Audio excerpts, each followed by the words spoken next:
Well, hey everybody, and welcome to the Magic Master Summit. I'm your host, David Da Vinci. We have with us today a best-selling author, a magic enthusiast as well, master marketer, really too many accolades to truly mention here. I can't say enough good things about this individual. I've read many of his books, gone through many of his courses, so I am very pleased to welcome to the show today Dr. Joe Vitale. Thanks for joining us. Of course, been looking forward to this. Now, as we get started here, I want to let people know more about what you do, and specifically, you've written a book. It was about 20 years ago now. You wrote a course called The Power of Outrageous Marketing, and that's what I wanted today's session to really kind of be based around. Now, we can change things as needed and as you feel fit, but that's kind of where I wanted to start. But before we get into that, I know you and I talked off camera about sharing that it's about the mindset. And I want to, before we dive in, just let people know about your book called Attract Money Now. Now, I've used many of your courses. The Attract Money Now that you can actually see in the background there of Dr. Joe Vitale's office is a fantastic book, and I want to vouch for this and let everybody know it's personally pulled me out of some different difficult times, not necessarily financially difficult times, but just overall my mindset was broken, and that book really helped pull me out in more ways than I could imagine. So I'm very grateful for that and want to give you an opportunity there to shed some light on what you do. Well, first of all, thank you. I didn't know that, and it's very touching as the author to get to hear about that kind of result. So thank you. Yeah. Attract Money Now is a book very close to my heart because I was homeless at one point. I was in poverty for 10 years, and it's been a long struggle to get to this lifestyle of the rich and famous place that I'm at now. And so I went back and I wrote the 7 steps that I think anybody could use to attract more money in their life. And what's really important, I think it's important to everything you and I want to discuss today, and everybody listening, it's more than money. It's your success. It's everything that you want to do. It begins with your mindset. I can teach people marketing. I can teach them copywriting, publicity, advertising. I've written books on this. I've done this for decades. But what I've learned is unless your mindset is in alignment to receive success, in whatever form that means, whether it's more money, more shows, more clients, whatever that ends up being, you're not going to pull it in or it won't last. The mindset is crucial. And so what I like to tell people is, first of all, Attract Money Now, my book, it's free. I'm trying to help. I'm trying to make a difference. Just go to the title, attractmoneynow.com, www.attractmoneynow.com. Read the book for free. There is a printed copy. You can buy it if you want it. The libraries might have it if you want to go and get it. But more than just the book, we have to start with our mindset. Yeah. And the way to do that, I'm going to just go ahead and jump in, Dave, if you don't mind, and just say this is what we need to do first. We need to set a goal. What do we want out of our time together even right now? What do you want to get? What's your big goal? Is it more money? Well, more money is not clear enough. We need to actually have a number on that. How much more money do you want, and how soon do you want to have it? And if that means something else, like how many shows do you want to do? How many shows do you want to do this year or in the next 6 months? And what are you willing to do to bring those shows in? What I like people to do is to begin with what I call an intention. Other people call it a goal. But whether it's a goal, it's an intention, it's an outcome, we need that to direct our mind. Without that, we're just kind of floating through space, and we're just going to bounce off and react to circumstances, opportunities, ideas. Some things we'll do, some we won't, but we won't have any real direction. So my encouragement is, read the book, Attract Money Now, free. But even right now, as you and I begin, what do we want? Well, I think the whole focus of this entire program is to help performers, not just magicians, but jugglers, comedians, ventriloquists, the whole entertainment field to be able to book more shows, double their income, and really hopefully without spending much more out of their earnings. Now, obviously, depending on certain types of advertisement, you will need to put some money forward, but the whole goal is to be able to provide all the entertainers out there watching this or reading this or whatever media they're watching this in, to be able to just get more shows. And throughout the entire course, now keep in mind there's several speakers on this entire course, it's overall enhancing the level of entertainment, from negotiating higher fees to getting better shows, getting standing ovations, that type of thing. But specifically right now, how do people just basically get more shows through marketing and some of the techniques that you talk about? Again, from your course, the Power of Outrageous Marketing. So maybe we can dive into some of those. Well, that's a big question. We'll have to narrow it down because, as you know, in the Power of Outrageous Marketing, there's 10 different approaches to bringing in more results or more sales. And a lot of that course was based on a book I wrote called There's a Customer Born Every Minute, which is about P.T. Barnum.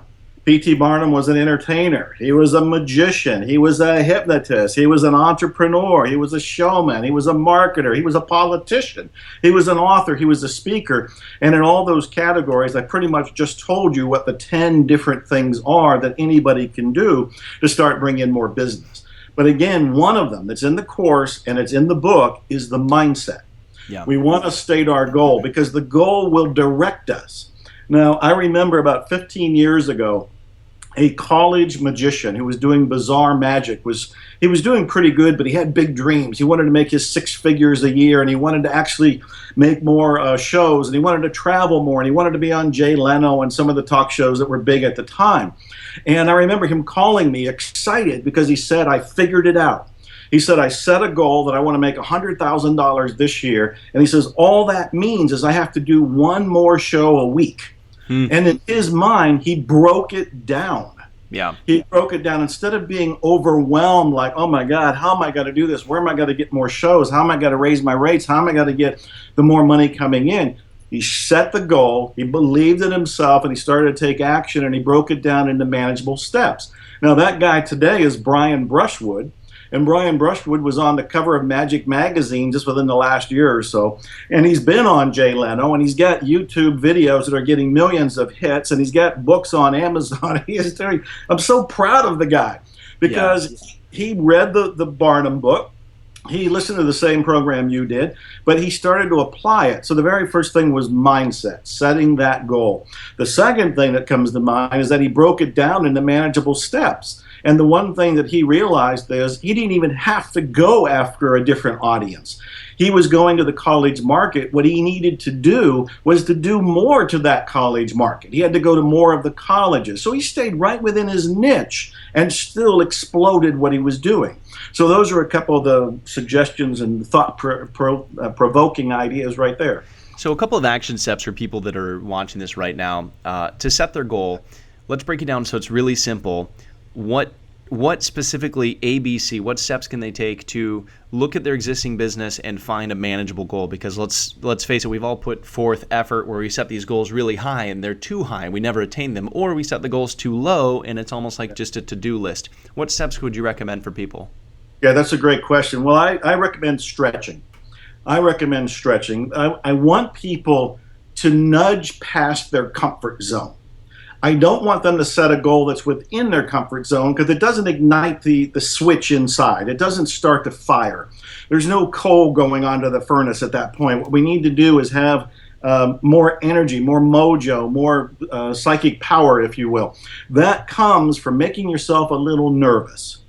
What I've often said is that a goal needs to scare you a little and excite you a lot. That's great. Scare you just a little bit, but excite you a lot. And at that, you'll have that inner momentum that says, I can do this. It's a stretch, but I can do it. So I like where you said where people can double their income. That's believable for most people. They can think, well, I'm making whatever they're making this year. All I have to do is double it. If I suddenly said, okay, let's take you from your 3 figures, whatever you're making this year, and make it $1 million this year. For most people, it's too big of a jump. For most people. Some people can go, yeah, I can believe in that, and I can get behind that, and Godspeed to them if they can. Most of us can't. So that's the very first tip is I want people to go for a goal that stretches their comfort zone, that makes them a little scared, but also makes them really excited. Like, wouldn't this be cool if I actually accomplished this? The second thing I want them to do is to put a time limit on it. Now, when we put a time limit on something, that's to actually engage our momentum. To actually make us take action by realizing, oh, if this is going to happen in 3 months, it means I have to do something today and tomorrow and the next day. If I say I want the goal achieved in 5 years, man, you won't even wake up tomorrow. It's too far off in the distance to give you any sort of momentum. There's no motivation there. Yeah. So I want the timeline to be one that again scares them. It's one like, wow, that's really tight. But at the same time, if I take action today and I do 5 things today and 5 things tomorrow and I make those calls and I keep going, I can achieve it. And then the next thing I want them to do is to actually break it down into steps they can begin today. A lot of people suffer from procrastination. Yeah. I hear it all the time. Well, I don't procrastinate. I've written 50 books. I have more audio programs, DVDs, and courses than I can list. I'm now a musician. I have 15 albums out. I'm still speaking, traveling, doing all kind of stuff. I have a coaching program. It goes on and on and on. I'm not procrastinating in any way, shape, or form. So what's different here? Most people are intimidated by the size of their goal, and they don't realize they need to break it down into the very first baby step. Instead of thinking that I'm going to be on CNN tomorrow night or whatever I'm going to headline in Vegas or whatever the goal is for somebody, and it's going to happen tomorrow, let's put that off for a couple months, whatever the believable goal timeline is. But let's also look at what's the one thing I can do today that moves me in that direction. Because that first baby step reveals the next step. This is one of the secrets I've learned, is that having baby step goals is a little bit like driving your car at night. You can drive all the way across the country, but your headlights only go about 100 feet, 100 yards, whatever that happens to be. Well, it's the same thing with your goals. When you take a baby step, you move forward just that a little bit, but it makes the next step apparent. Then you can take the next step. After you do that one, the next one is there, and you can make the whole trip that way. Yeah. But we need to bring down the goals into baby steps. So those are the 2 or 3 things that I would say. Okay, that's great. Now, I want to jump back to the power of outrageous marketing, because within that, and kind of tying the two together, you suggested doing things outrageously. Now, when I was touring with Ringling Brothers and Barnum and Bailey Circus, I did 500 PR appearances over 2 years. We did tons of media stuff, and I thought, instead of just going in front of a camera, going into a studio and doing another interview or another radio show, I wanted to do something outrageous. And so after listening to your book, I thought, I'm doing a straitjacket escape in the show over lions. Why don't I do it from a hot air balloon? And so you mentioned set something that pushes your limits. I'd never been in a hot air balloon. My first time in a hot air balloon was actually being drugged underneath it as I'm getting hoisted into the air. And then escape from the straitjacket, climb up the ladder, and get into the basket and come on down.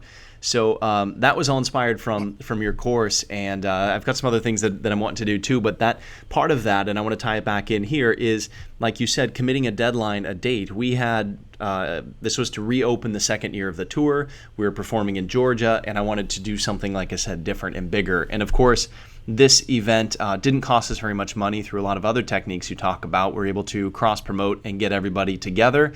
It didn't cost anybody anything. It got us on the front page of the paper and sold several $100,000 worth of tickets. So awesome. Very, very fun event, and ties in with what you're saying. So absolutely great. So you mentioned, I'm just looking at my notes here, you mentioned several different techniques. Now in that course you go over 10 techniques. I picked 3 that I would like to see if we can elaborate on, and I just touched on a little bit, but that's cross promotion, and basically being able to work with other people with the same audience to be able to use that audience to both make money without spending as much. And I'll let you elaborate a little bit more on that, but if you will, go ahead and just dive into some cross promotion. Well, you're bringing up so many wonderful things here. I want to go in all kind of different directions. Okay. I'm still thinking about your hot air balloon thing. Because you take it where you want then. Well, P.T. Barnum did all kind of stunts, and I love stunts. I've done a whole lot of them since I wrote the book 20 years ago, and I made that course 20 years ago. For example, to promote my Barnum book, which is this book right here, a little self-promotion. I've been trying to get that book, and it is hard to find. It's on Amazon. On Amazon, it says it's out of stock. So they're lying to you. All right. Send money, they'll send you a book. Okay. Anyway, no, the book is in print. I'm very proud of the book. I was rereading it earlier just because there's so many fascinating stories in it. Not because I wrote the book, but because of Barnum and all the Barnum-like characters in it.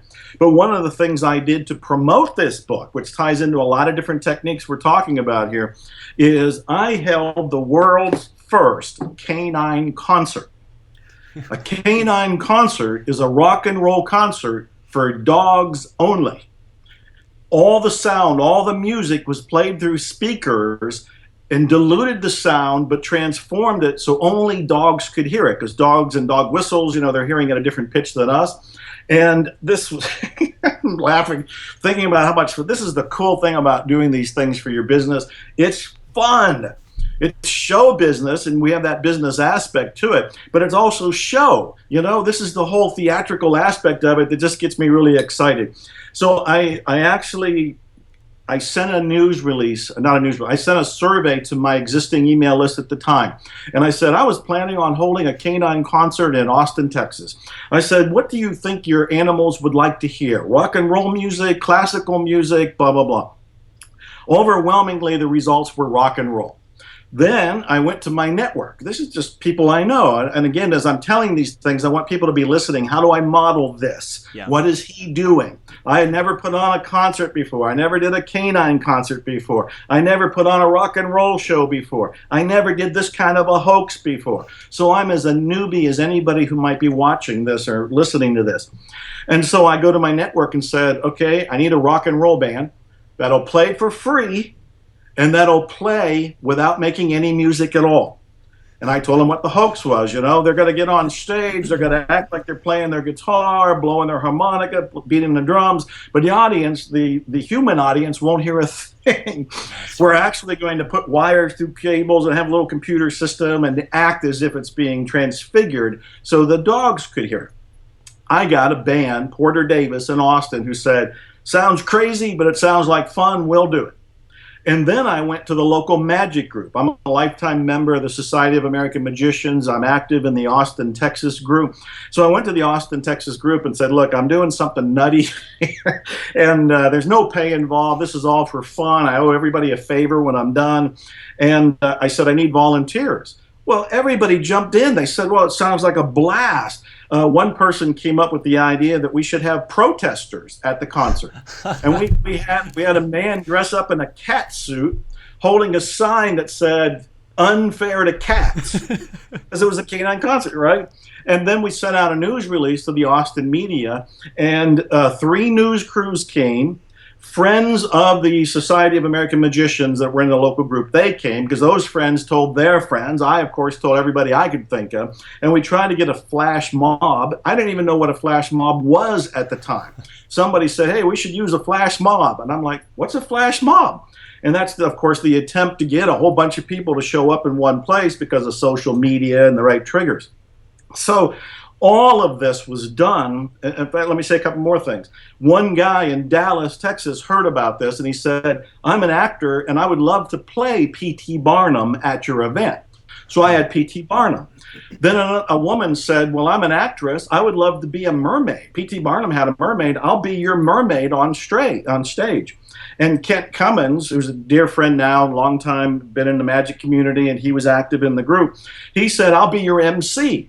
And he created a giant book version of this, not a book version, but a giant box that a person could be inside of. And we opened it up and produced P.T. Barnum and the mermaid on stage. So you can see now, all of this was done with no money outlay. All of this was done with networking, with cross-promotion, with not being afraid of asking, with the mindset that I'm going to succeed and I'm going to come up with something outrageous. Everybody had fun. We also filmed it, and we turned the film into a documentary that's for sale on Amazon. I think it's called The Canine Concert, something like that. I'll have to look it up. Of course, it promoted the book, which is what I was doing it for. So this whole story is illustrating a half dozen or more of the principles within here. Everything from networking to negotiation to cross-promotion to publicity to the publicity stunt to sending out the news release, mindset, and maybe some more, all in that one story. So let's break that down into something tangible for people to be able to use, because that's a great example of something, one event that somebody could do to do everything that we're wanting to cover in this. So first was you had an outrageous idea, but I think maybe before that was you had a goal. You wanted to sell your book. Right? Yep. So in this case, people are going to want to sell their show. Like I said, whether they're a comedian, a ventriloquist, a magician, any other performance arts, they want to sell their show. So coming up with in their outrageous event obviously is going to help. What action steps and kind of what order would you suggest for people to take to be able to kind of break that down step by step? Well, the very first thing is we want to come up with the outrageous idea. Now, coming up with the outrageous idea, I'm going to tell you about 3 outrageous ways to do that. Okay. Because basically, here's the bottom line with coming up with the outrageous idea. You've got to take off your critical thinking. You've got to take off your critical thinking because your mind is going to say, oh, I can't do that. Or, oh, what'll the public think? Or, oh, that'll cost money. Or, oh, that's too time consuming. And you're going to come up with all kind of excuses from the rational, logical, critical mind. We don't want that right now. Yeah. We can invite that in later, but right now we need the zany behavior. We need the outrageous thinking. We need the playful thinking. We need the impossible thinking. I think, and at this point, this is where it gets really fun. When I get with friends and we have too much to drink, we often come up with some pretty wild ideas. And I remember hearing there were 2 friends in Australia or New Zealand, and they were drinking one night and they were talking about books and all these different ideas that were coming out in publishing. And they said, what we need is an astrology book for pets. And they were drinking and they'd laughed and I thought, boy, that's dumb. But in the morning, they realized that was actually a good idea. Yeah. And they ended up coming out with a book called Palmistry. So instead of palm, Pawmistry. And it was an astrology book for pets. And it became a bestseller. But it came out of this ridiculous thinking of, wow, astrology book for pets. The critical thinking mind would go, no, that's dumb. What would you do? But if you play with it and allow it, you might see the humor in it and you might see the product idea in it. I do this all the time. Not that I'm drinking all the time, but I'm thinking outrageously all the time. So the other thing is masterminding.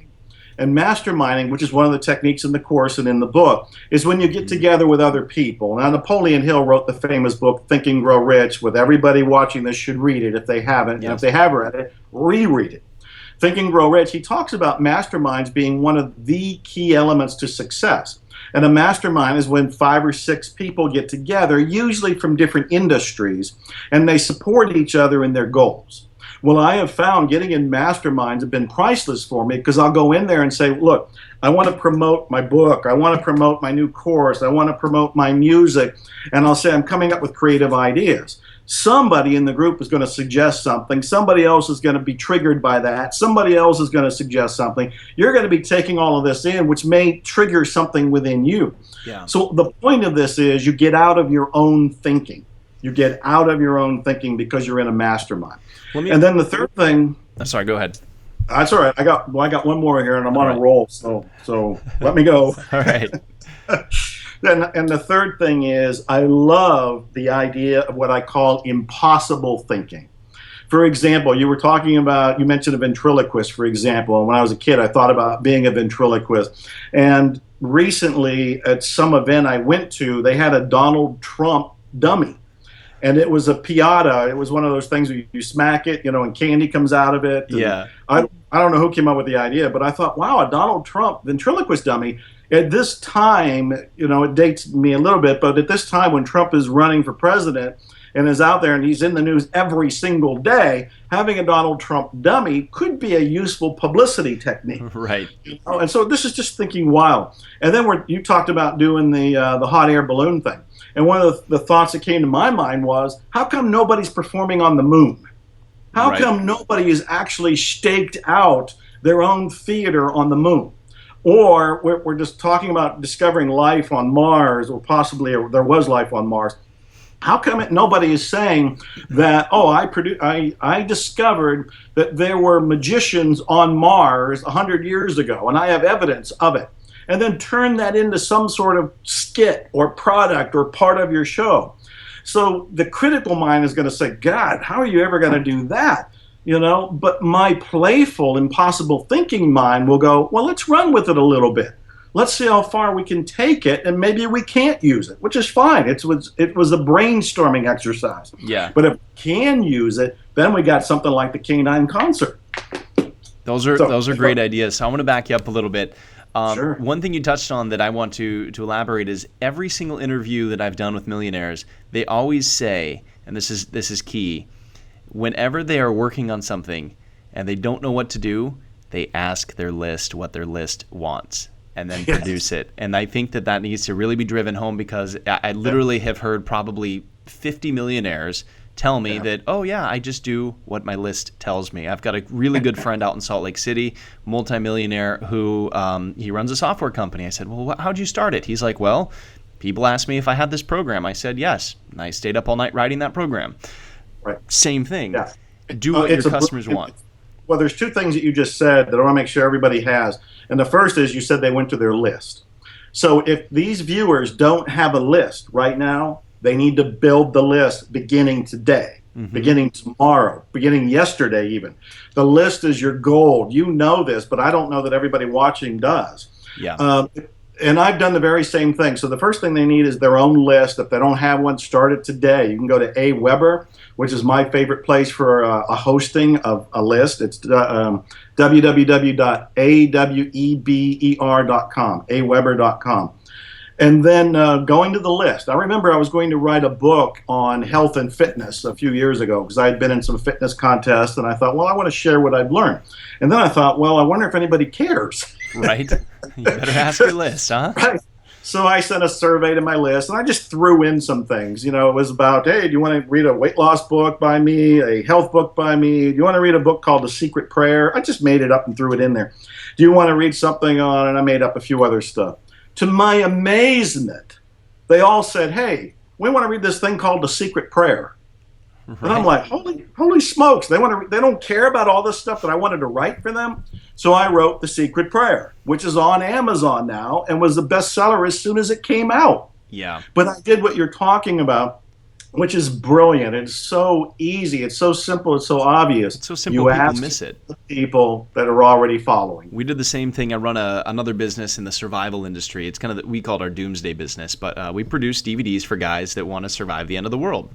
And so we emailed our list. We said, hey, what do you want to learn about? They said escape and evasion. So that time off, I was working on the ship. I got off the ship, and we produced a DVD on escape and evasion. We sold 1,000 copies the first day. And it's because we asked our list, what do you want? And then we made it. So I want to jump back on a little bit on how can people form their list, because it's so key, it's so golden. How do you form it? And this is something I'm just experimenting with now. Those of you that know, I'm performing full-time on cruise ships right now in my career. And so what this does, it gives me a really unique opportunity. I own the copyright to my own show. So what I do is I'm on now at the end of the week. I have several different performances throughout the week, from Welcome Aboard to a close-up show to sometimes a Q&A. We're in this big show called Elements that Norwegian Cruise Lines produced. And then I close the entire week with my show. And so what I do is I say, hey guys, if you've enjoyed the show, I've got some good news for you. We've been filming this show for the past few months, and I want to give you a copy absolutely free. At that point in the show, the crowd applauds. It was never meant to be an applause cue, but they've been nickeled and dimed to death through the vacation experience from every different angle, that when somebody says we're going to give you something for free and you like it, now I mentioned this towards the end of my show, I say all you have to do is come up and see me, enter your email information on my iPad, and I'll just simply email you a copy of the show for free. Now, most entertainers are going to say, well, I don't want a copy of my show getting out there for free. Those entertainers are people that don't know the power of a list. So I am more than willing to give out a free copy of my show, because now I'm gaining key people who want to be emailed. They liked me enough to literally wait in line 45 minutes to get a free copy of my show emailed to them. So just as a tip for people out there, I did that through MailChimp. The service through MailChimp was free. The app is free. You can do that offline. So for guys that are on a cruise ship and you have, 35 megabytes per year download speed, then you want to use something like MailChimp or something similar you can do offline. So I just collect their email address, and it's automated, so it hits send my video. As soon as they get internet that night, they have the email in their inbox before they've signed off the ship with a copy of my show. And that's really helping me grow my list in a very strong way. So again, jumping back to that list thing. Yeah, well, you said something very valuable right there, is that you're giving something away that is something under other circumstances people would pay for. Yeah. You're giving something away of true value. Yep. Most people, when they try to build a list, if they even think about building their list, give away something nobody cares about. Yeah. My rule of thumb is you have to have something that you want to sell, that you actually wish you can get money for. That's what you want to give away. Because if you make yourself just a little bit uncomfortable, I mean, my Attract Money Now book, I can be selling that thing. Yeah. But because I think, well, I can build my list with this and I can also serve people. I'm making a difference. I'm giving them the book, 200 and some page book, 7 steps. It's written as a full length, in-depth book. But I could sell it, and I do. There's a printed version of it out there on Amazon. But by giving it away, I'm earning trust. I'm getting that email address. I'm building a relationship. I then have the opportunity to go up with my follow-up emails. And again, until they die or I die, they're going to be getting emails from me almost every day. Yeah. You know, another book, another course, new music, whatever it happens to be. So we want to back up. I want everybody to have their own list-generating mechanism. So they probably need to have their own website if they don't already. That obviously they should because of the nature of the internet and the show business today. But they also should have a sign-up form. And you probably want to make that sign-up form very predominant. That's right on that thing. It's almost like they can't go anywhere, they can't do anything, they can't get by it until they give you their email address. Yeah. And why will they give you the email address? Because you're going to give them something they would prefer or they would buy if you were selling it. Yeah. That's what it is with me in the Attract Money Now book. That's what it is with you with the video of one of your shows. That's brilliant, and those are a couple key things. Give away the thing that you wish you could sell. Yeah. That's a big takeaway. So my action step for people out there right now is to write down what it is that you can give away to be able to get an email list forming for your own audience. So think about that, write it down, and you'll want to reflect on that later on as well.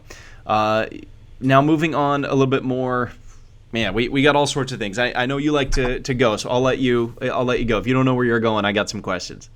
Oh, well, give me a question. All right, so let's do this. What are 3 specific examples of cross-promoting techniques that magicians or other performers could use, and how could they do this cross-promotion for free? So what is cross-promotion? How do you use it? You touched on it a little bit. Let's dive into that.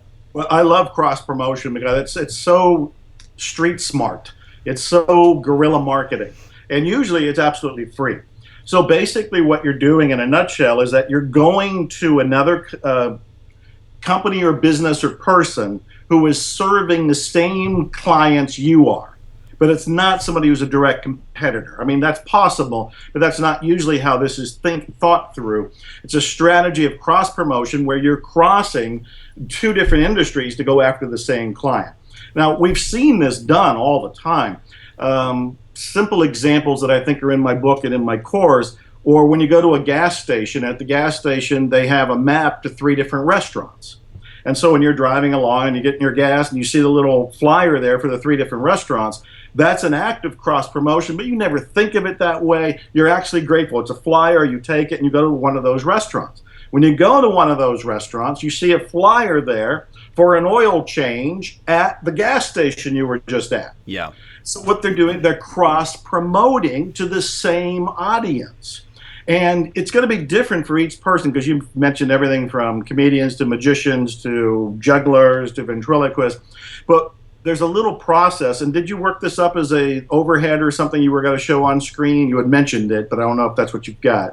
What I can do is I can sketch this out or provide some documents. Okay. I don't have it worked up. Okay, no problem at all. Because what you're basically doing is making a list of who your clients are. Who are your potential clients, for example? And with Brian Brushwood, it would have been college students. That was his focus at the time. And for somebody who's juggling, I don't know, it's probably worth mentioning that people need to have a niche.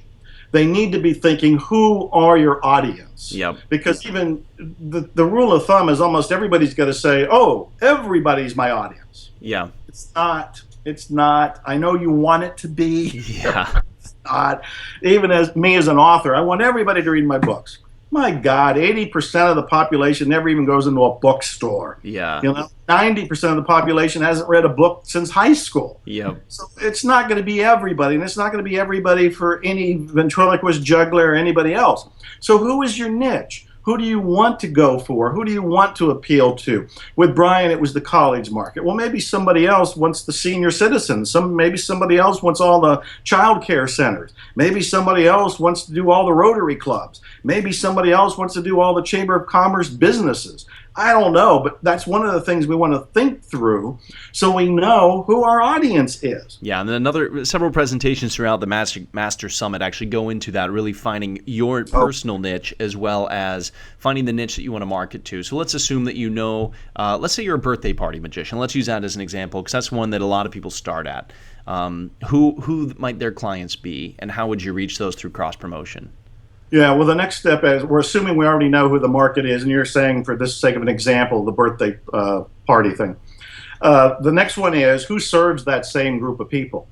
Who else serves the same group of people? For example, yesterday I was in was recording another audio program, and I was early, so I stopped at a bakery, which I virtually never do. I mean, I haven't been in a bakery in 20 years. But I stopped there for coffee, and I'm looking at everything, and I'm asking them about their business. And what do they specialize in? Birthday parties. And on weekends, they are making cakes all day long for all these birthday parties. Those people are hitting the birthday market. Yeah. They need to know who the local magician is. Yeah. Or the juggler, or the ventriloquist, or whatever, the escape artist. Whatever it happens to be. So if I were doing that, I'd be calling up, or I'd make a list. Who else is serving the birthday market? Bakeries are.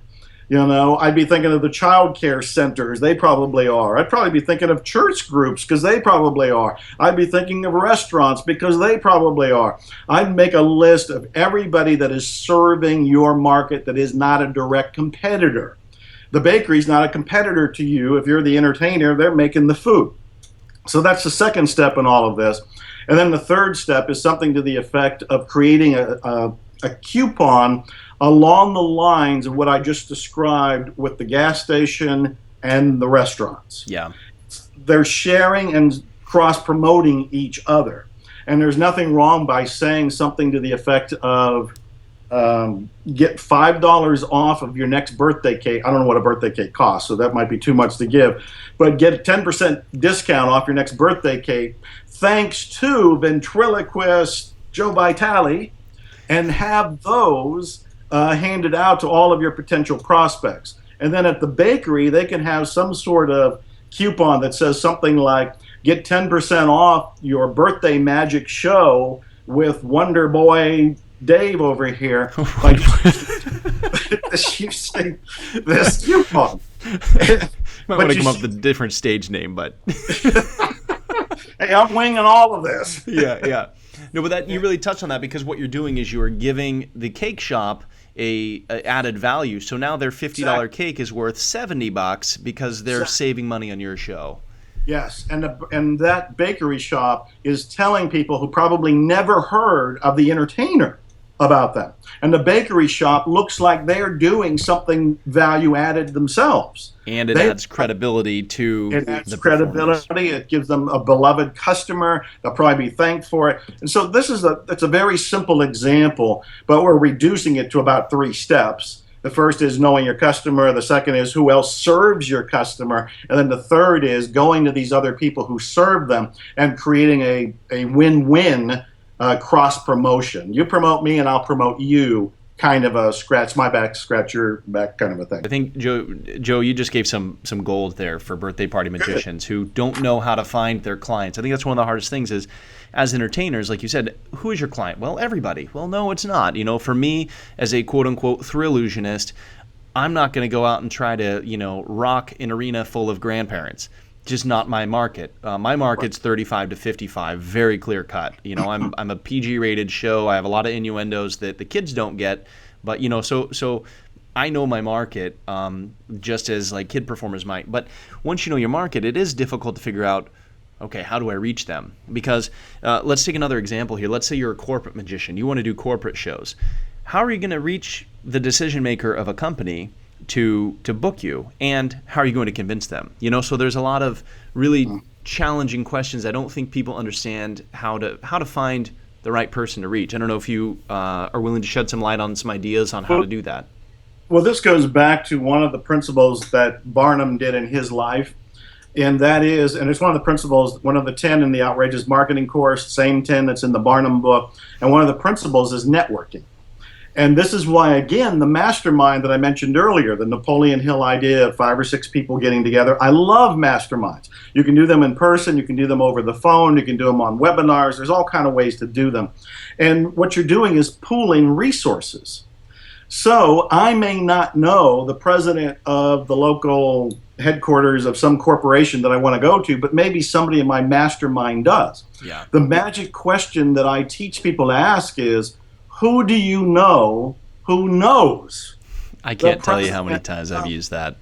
It's a brilliant, it's a very open-ended question, and it's also giving people the idea that, well, you may not know personally, but maybe you know somebody who knows somebody. It's the old Kevin Bacon 6 degrees of separation thing. If the person is alive on this planet, you can reach them. Yeah. You can reach them. You just have to start asking that particular question of your core network. Yeah. So if you're in I did the same thing with the Canine concert. You know, I just started asking what rock and roll band might want to play for free, doing something ridiculous and not being heard, you know, because the music's not going to be heard.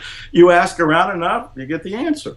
So networking, using other people, relying on them, and being in a mastermind and asking that $1,000,000 question, who do you know who may know the person you're looking for? Now, you've touched on masterminding a few times here, and this is the other thing that I hear many millionaires say. Not only have an email list and ask your list, what do you want from me? But the second thing is have a mastermind. Those are both two huge key points that I want everybody to really take home. But the thing that's not touched on very often is, how do you form a mastermind group? And how often do you meet? Is it a paid event? What if people are all over the country? Give us some action steps that we can take for forming a mastermind group. All right. Well, first of all, I wrote a book. Of course. I'm pausing. There should be no surprise to anybody. It's called Meet and Grow Rich. Meet and Grow Rich, which talks about how to form your mastermind. Now, obviously, you don't need to buy the book. You can get it from the library, and I'll tell you the essence of it right now. And the essence of it is, first of all, you can join existing masterminds. Because of the nature of the internet, Facebook, and all the bells and whistles we have today, you can join masterminds online. I'm in several that are on Facebook because I've been in programs where we continued our relationship after the seminar or the weekend experience in a private Facebook group, which is a mastermind. Yeah. I've also done the masterminds by phone, masterminds in person. I prefer them in person because I'm a very holographic. I want to touch, feel, hug, be able to see people, see the responses, body language, all of that. And so one thing to do is join an existing mastermind. How do you do it? By asking, what are the masterminds in the local area, or who do you know who has a mastermind that is thriving and prosperous that you can join? And then another one is you can start your own. You just kind of put up a flag and say, mastermind over here. We're going to be focused on helping each other achieve our goals, and I want 6 people in it. Another thing you can do is join the existing business groups. When I lived in Houston and I was unknown and I was struggling, I learned that if I went to those groups, and especially if I got invited to speak in front of those groups, I got clients.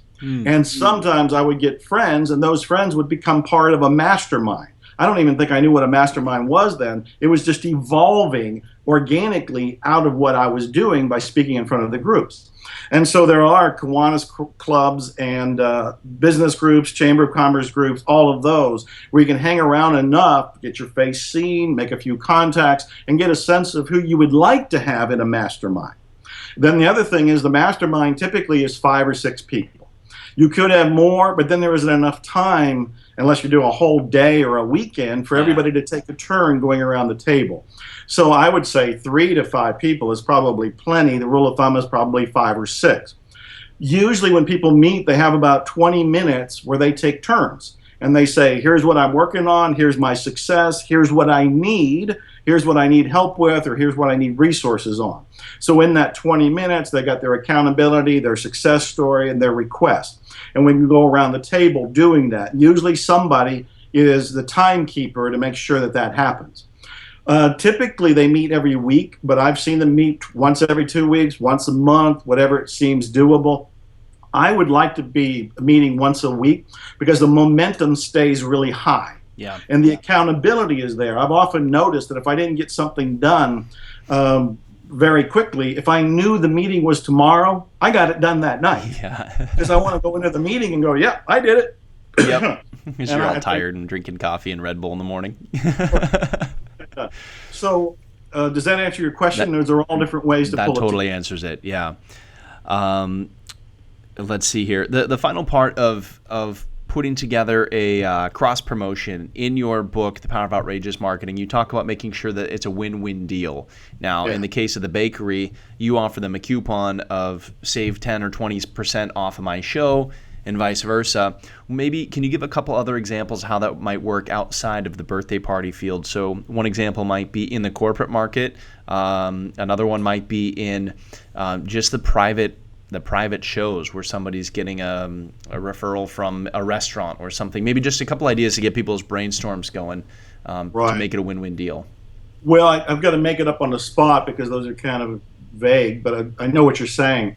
I would go with the rule of thumb is you don't want the other person that's going to be promoting you to have to spend any money or to have to hurt in any way. They should actually be flattered and excited that you're offering to do this. So you might be thinking in terms of you're going to perform at the next corporate event for 10% off of what your normal fee is, and actually print the flyers up and deliver the flyers to them. So all they have to do is say, oh, thank you, and pass them out. Perfect. You see what I'm saying here? Yep. Because if you go, even if you go back to the bakery and the magician kind of thing and say, hey, you print up coupons and I'll print up coupons, you've given them more expense and you've given them more work.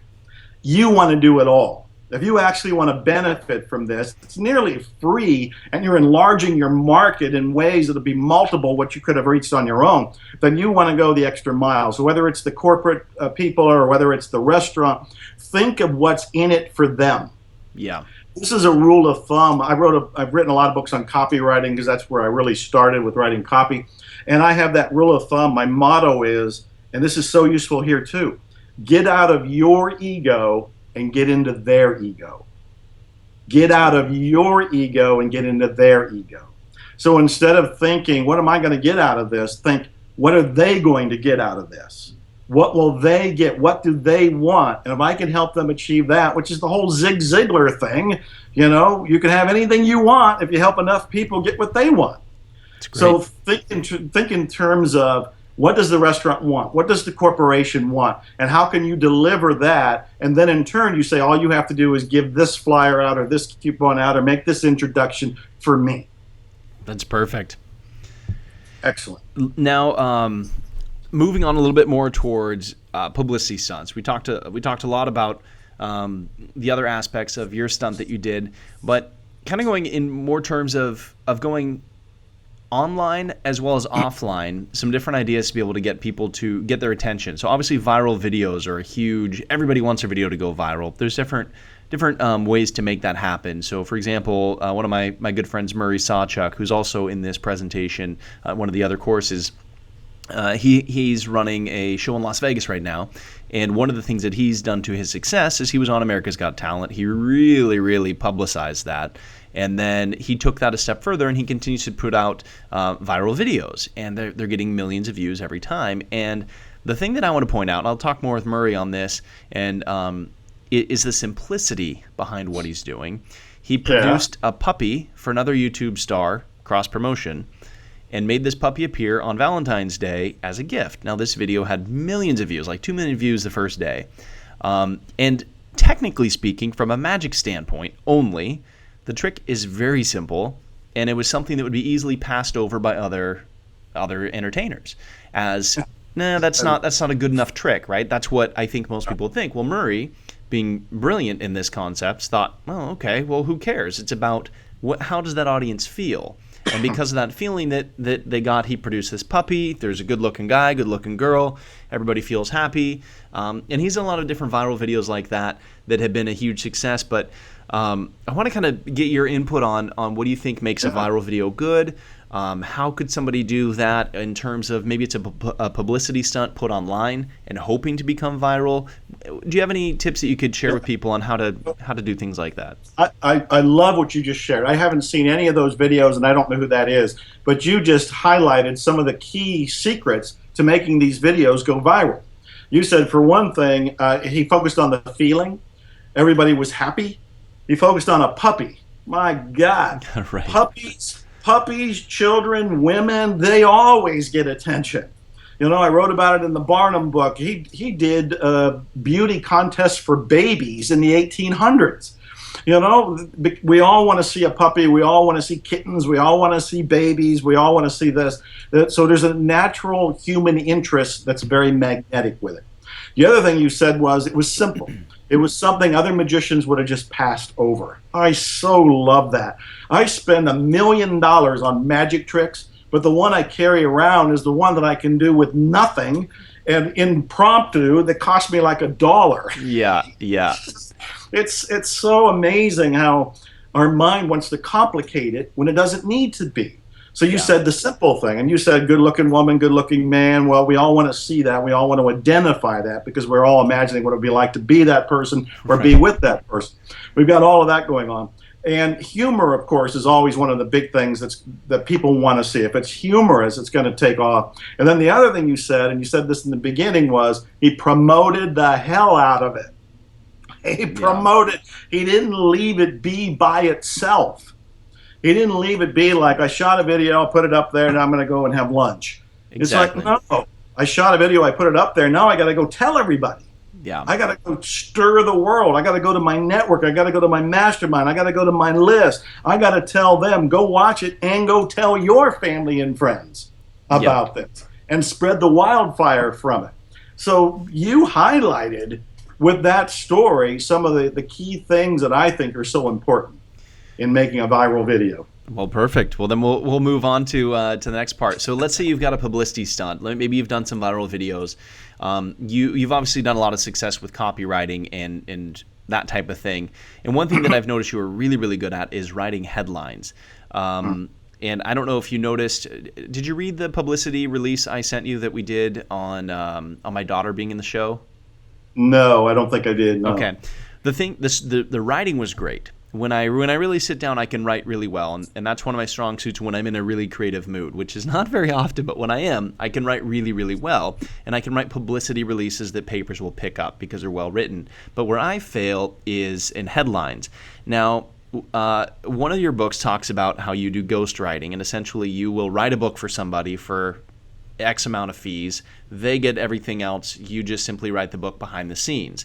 And the headline that you used in your story, in your example, is "Book him. This ghost doesn't scare anybody." And I thought, what a great attention grabbing. Yeah, well, that's why I brought it up because I've listened to your courses now a dozen times. It's actually it's one of my rituals, which is I think another thing people need to be aware of for success is always be in the habit of creating a new ritual, which is a whole different. Well, you could spend hours on that alone. But one of my personal rituals is to read and reread, or in my case, I do a lot of audiobooks, sources of inspiration. I will go through and do that over and over again. And so I make notes when I do. I don't just listen to it. I actually actively do essentially a book report as I'm listening to these. And so anyway, so "Book him, this ghost doesn't scare anybody" is a great headline. And that's sent out to a newspaper along with your article, which you can write. And I want to also, in the download section of this, there's an example of how to write a press release for the press. But I want to specifically cover headlines because if nobody reads your headline, nobody's going to read your article. If nobody reads your article, they can't see your call to action and they're not going to book you. What tips can you give for writing good headlines, especially specifically in the world of trying to get attention for booking yourself? Well, headlines are the most important thing, whether it's a sales letter, it's an email, it's an ad, it's the news release. As you point out, if the headline doesn't trip people, stop people, make them curious, make them open and read, everything else is pointless. It might as well be blank because they're not going to look at it. Knowing that, I spend more time on the headline than I do on anything else. I do the same thing when I'm writing a book. I spend more time on the title of the book than I do on the entire book. I know it's that important, and it's that important with the headline. So how do I come up with it? Well, first of all, it doesn't come instantly usually to me. I've got to think about it. I've got to take the lid off of my creativity. I've got to let my mind wander. Right now, I'm remembering the story. I helped Dr. Scott Lewis, he was a dear friend and late hypnotist who died a couple years ago, create a series of videos. There were workout videos that we filmed in Lance Burton's studio when he was at the Monte Carlo. And they were, basically, it was the Las Vegas showgirls workout exercise routines. And we filmed them for a week. We filmed the Las Vegas showgirls bun and thigh routine, Las Vegas showgirls You have a hard aerobics life. exercise routine. And I didn't even care if I got paid. I just wanted to be there. Right? Cross promotion at its best right there. And so he hired me to write the news releases. We created the DVDs with the girls and so forth. And he hired me to write the news release. So I'm thinking about what would make people actually want to watch this or listen to this or buy the DVDs. What would make the newspapers actually want to run the story? And I kept playing with ideas like the first way of doing a headline, most people do it, is the direct approach. Las Vegas showgirls release exercise videos. Very basic, that's the news. And some people will pick it up. Some papers will pick it up in media because it is unusual and it is the news.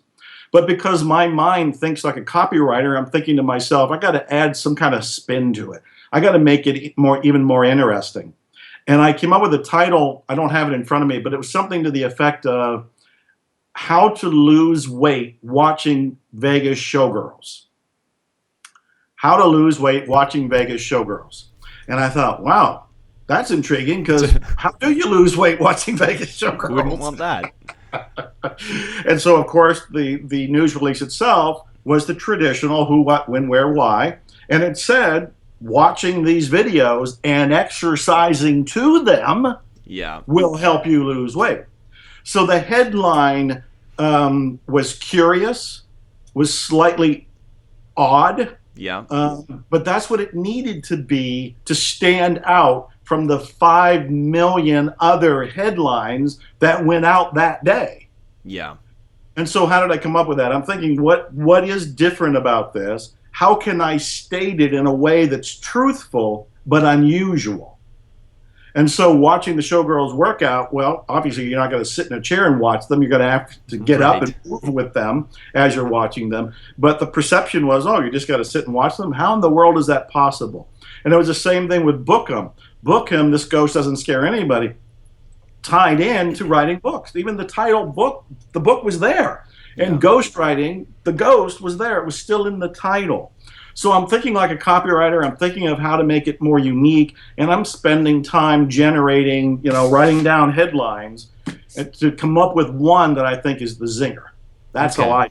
So it sounds like the key points of that are making it unique. Yes. Obviously, it has to be truthful for legal reasons, if nothing else. Yes. And then attention grabbing. Are there what makes it attention grabbing? Is it that it's unique? Is it a feeling you're attaching to it? I guess it goes. Yeah, no, that's a great question. This goes back to copywriting. This goes back to understanding the psychology of human nature. I'm guessing you wrote a book on this too. If I hadn't, I'll have it done by tomorrow. All right, yeah. No, I did. I wrote a book called, I wrote Hypnotic Writing, I wrote Buying Trances, I wrote Cyber Writing. All of these copywriting-oriented books talk about these kind of concepts. But I keep thinking that throughout history, whether you go back through Barnum's time or you come through our time today, people are still interested in food, sex, money, survival. There's 5 or 6 very key basic elements. And what I try to do in the headline is tie to them. So when I'm talking about the showgirls, well, we're talking about sex. It's right in there. I mean, the assumption is showgirl, sex, Las Vegas. But I also mentioned losing weight by watching them. Well, losing weight ties into the eating, dieting phase. All of these are key things that people want. I'm not complicating this at all. I'm actually reducing it to the basic common human denominator that we're interested in. I mean, the bottom line for all of us is we want to survive. So we're hardwired to survive. So anything that's going to be survival-oriented is probably going to get our attention. The next one up there is all the other things we want. We want food. We want sex. We want money. We want power. We want love. And if I tie my news releases to any or all of those, I'm going to get noticed. And I want to say one more thing about this. We're using the phrase news release, which on one level is accurate, but I think a better way to think about it is it's a news story. If we think in terms of a news story, we think more in terms of what the media actually wants. The media is starving for stories. They're starving, literally starving for stories. But everybody is sending out a news release. Hey, I came out with a new product. Hey, I wrote a new book. Hey, I invented a magic trick. Hey, I'm going to be entertaining at this birthday party this weekend. And those are all so what stories. Anybody can say them any day of the week. So instead of news releases, think in terms of the news story. Create a story, invent a story, tie to a story. These are all ways to get news and to get it picked up. That's awesome. Well, I know that we're getting close to run out of time here, so I just have a couple of things, and we'll end with my main question here. I want to cover, when you first came out with your Power of Outrageous Marketing course, the internet was at its infancy, and so you touched a little bit on internet in that through email, but a lot of what you talked about was offline marketing. And now 20 years later, the internet is really the forefront of, I think, most people's focus. And so what I'm noticing is a trend leading towards being online only, and I want to look at that and say, wow, there's a void now that I could go in and fill by doing offline marketing.